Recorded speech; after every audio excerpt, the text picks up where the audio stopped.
Morning. Only it's evening.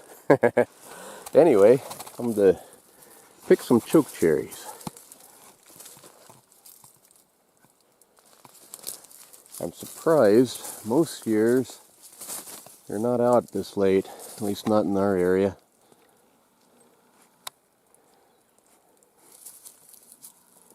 Quite a few of them left this year, but I don't know, maybe not quite half of a 5-gallon bucket. Cindy's got some more up above me here up on the road. She found a real good spot, lots of berries, lots of choke cherries, not berries.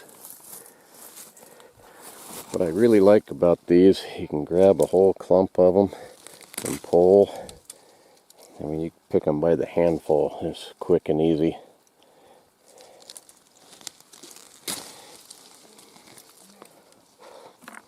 These red ones aren't quite as ripe, but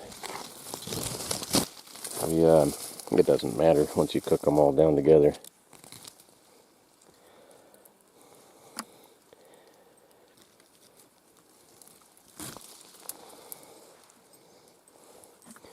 Not like huckleberries and things where there's just one or two here and there, and you get to spend half a day picking a cupful.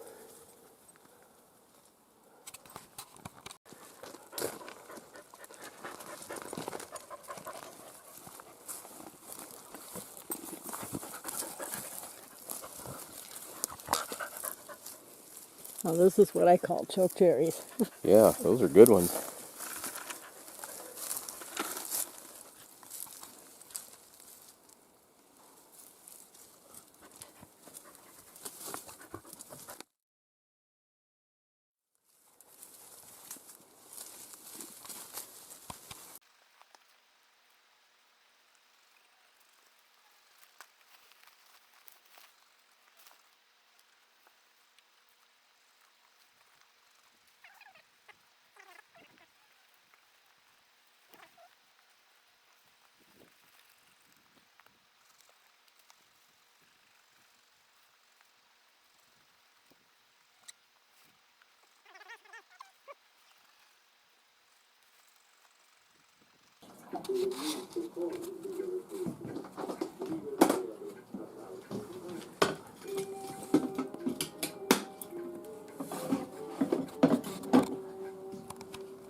Yeah, it's pretty much ready.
we got a half a bucket of pits and used up choke cherries that the bears are going to love.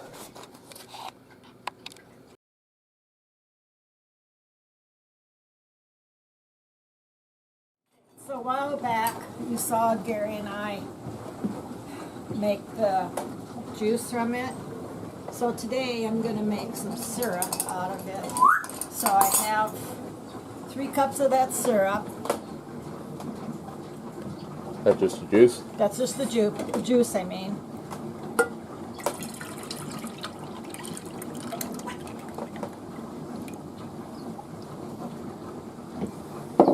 And I'm going to put it on the stove.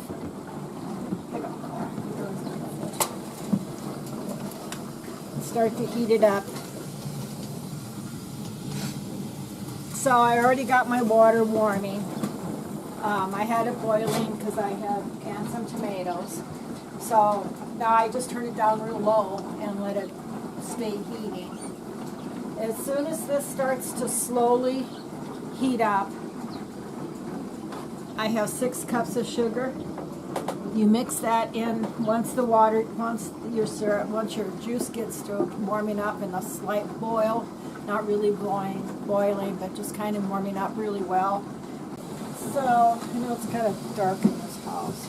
You can see that this juice has kind of warmed up a bit, and I will slowly start adding the sugar so it can start dissolving.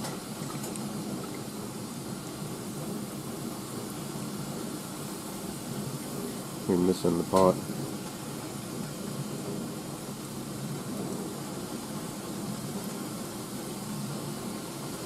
Dive into the stove.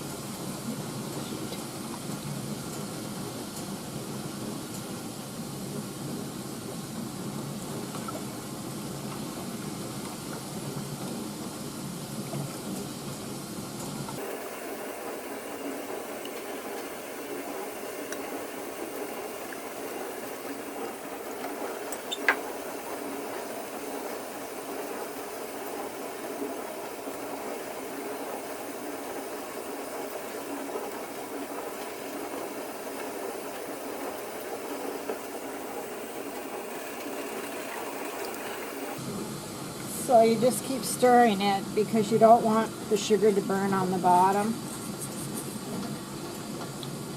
And then you will bring this to a full boil. What a full boil is when you cannot stir it down. That you want to make sure you keep stirring it because you don't want it to burn on the bottom, especially with all that sugar in there. And once it does that, you let it boil really hard for 1 minute. As you can see, it is starting to boil. I'm going to take it off so it doesn't boil all over the place.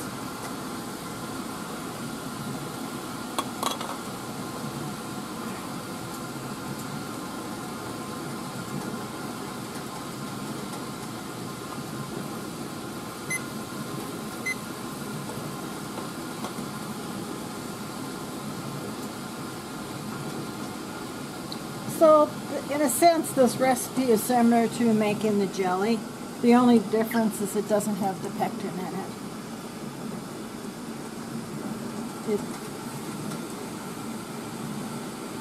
And I believe, I'm not positive, I'd have to look it up, it has a little less sugar.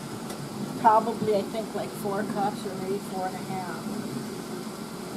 4 cups less or 4 cups total? 4 cups total, 4 to 4.5 cups of sugar. For the jelly? For the jelly. And a box of pectin. And this has 6? This has 6 cups of sugar and no pectin. So it's been a minute. I've turned my heat off. My jars are over there.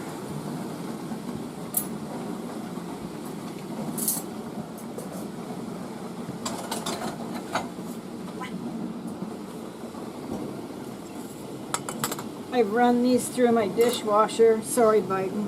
Which is what all the noise is. No soap, just real hot water, just to sterilize them and clean them. And for what it's worth, that's about the only time I ever use the dishwasher. Yeah, most of the time that dishwasher is more of a cupboard than anything, but it's good for sterilizing the jars.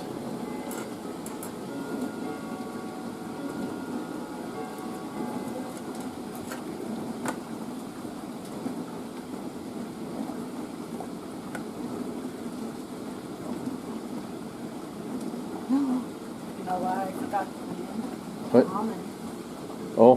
Thank God I remembered that. Thinking there's something I'm missing. Forgot to put the almond in it. I'm not quite sure what the almond does. Probably add a little bit of flavor.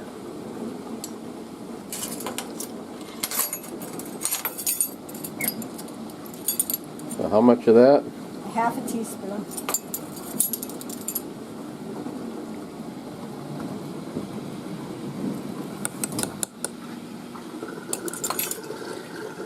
Well, half a teaspoon and all that, I wouldn't think it would be enough to even notice, but maybe. Yeah.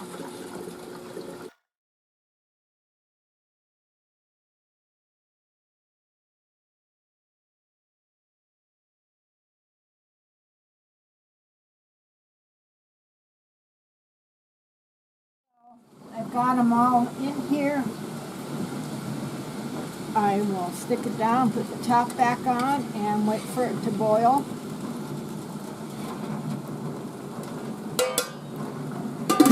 And the 15 minutes is adjusted for our higher altitude. So, 15 minutes after it boils? yes, you want it to get it a full rolling boil. And then I'll put my timer on for 15 minutes. And when that's done, I usually turn it off, take the lid off. I have that little screen in there. I lift it up and just kind of put it on there for a few minutes, and then I'll take them out. Okay. So it's been 15 minutes.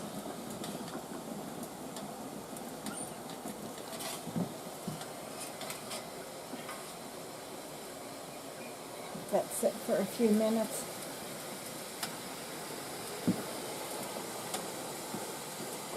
I got another batch just about ready to go in there. So the real difference between this and actual jelly is it's 4.5 cups of sugar, and with this chokecherry juice that we've done, it's 3.5 cups of the chokecherry juice versus 3 cups for this, and 6 cups for the sugar. So And pectin. and the pectin, of course. I heard one of them pop.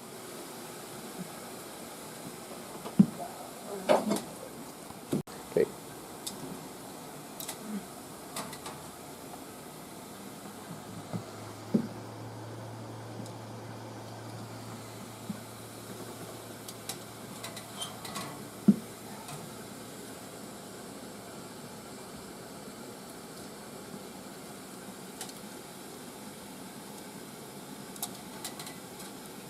This one I probably shouldn't have done because there's not enough in it. But Eat that one first. yeah.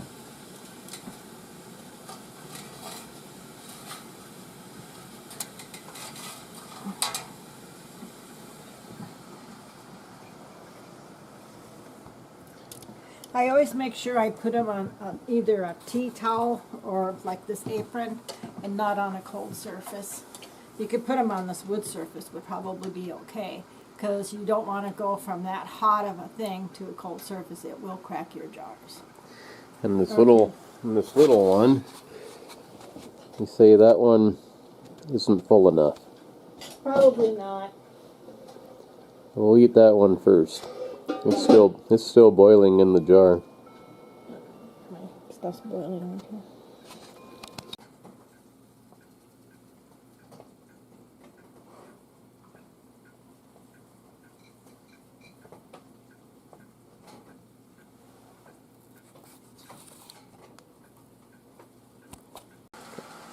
So, I've got these right here. I'm starting another batch.